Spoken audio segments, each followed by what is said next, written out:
Myself in 3 words: independent and unapologetically black.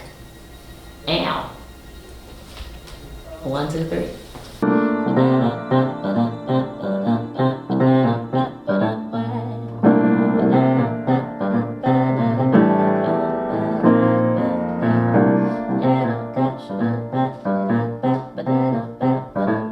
Born in New York City and raised in Washington, D.C. and the DMV. I loved going down to Tennessee and spending time with my grandfather. And my favorite memories down there are like just being on going to the farms with him and picking up eggs from people and trading our corn or whatever we were growing that summer. Just sort of the community bartering system. You know, we were organic before there was a trend to be that, you know, and I love that. Whenever someone asks me about my childhood memories, I think about my mom used to take me to these summer concerts at Fort DuPont Park in Southeast DC. And I remember this one concert, it was the first one I remember. I think it was like some kind of funk, I don't know, a bunch of funk groups, I don't even know who. But I remember this guy walking around the audience. I think he was selling like angel dust. And he had a little jingle that he made up. It was so dope. He was like, take one hit, take one hit and spin you round. Take 2 hits and knock you down. I know, this is so terrible. Like, say no to drugs, kids. But my memory was at the sort of ingenuity of this guy making up his own jingle.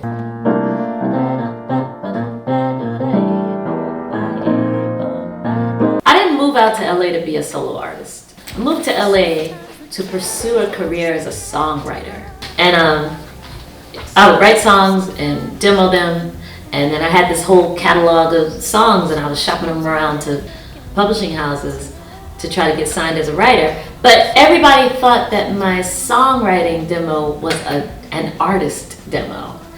And they were like, these songs, you know, you should get a deal. And I was like, no, I'm not trying to do that.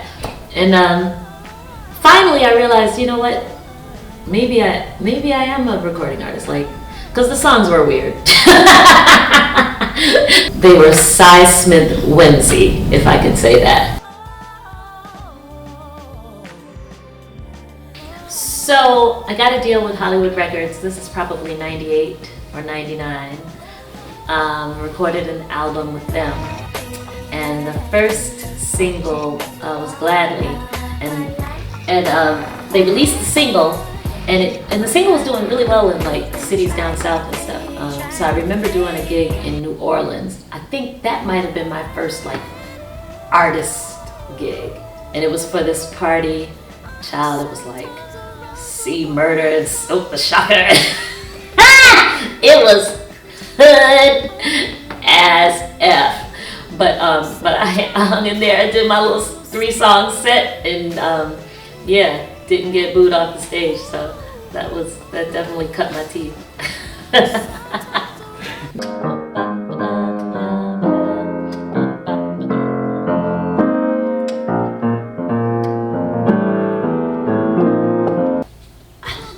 Being in the studio, like when it's just me and my engineer, that's the best. I love it. I'll forget to eat, I'll forget to drink water, you know, like I'm just in a zone in the studio.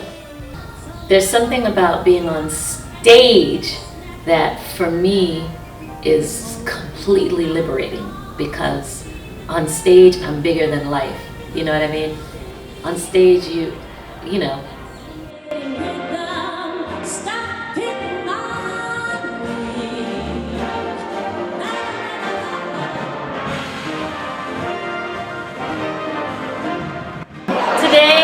Sang at Carnegie Hall, a show called Sophisticated Ladies with the New York Pops, conducted by Stephen Reineke. Everything is bigger in a microphone, you know what I mean? So, you know, when you have your voice coming out of big ass speakers like that, everybody just has to listen, you know, then the world is yours, and that's the way it feels to me.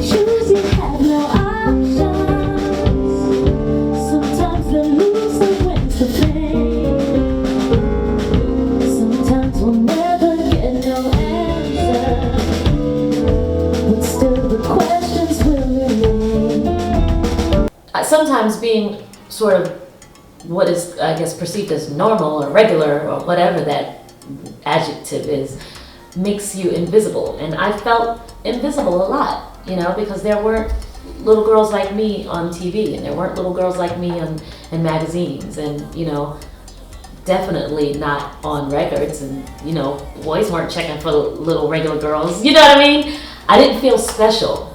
And when I finally, I think it was 6th grade, when I had like a solo in the choir and I was on stage, that was the first time I felt special, because everybody in school was like, oh, you know what I mean?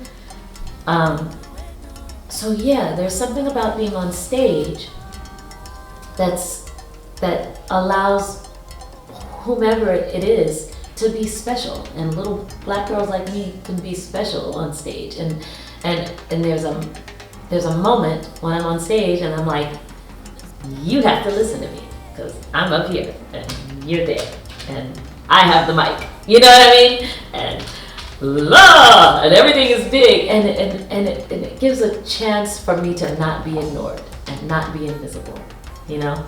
That's what the stage is for me. Oh my gosh, those kinds of images would have been, you know, tantamount to, you know what it is? Those images, to see something like that in my childhood would have just given me a different type of discovery earlier on. You know what I mean? I finally got to where I am. It just probably took me a little longer. The kids who get to see Black Panther and stuff now, their journey will be a little bit more accelerated probably, which is great, because then they can go further than us. They can take it past what we've laid out here, you know? And that is always the goal, is to give the next generation a chance to, you know, if we get to the stars, give them a chance to go to the moon, you know? That's the goal.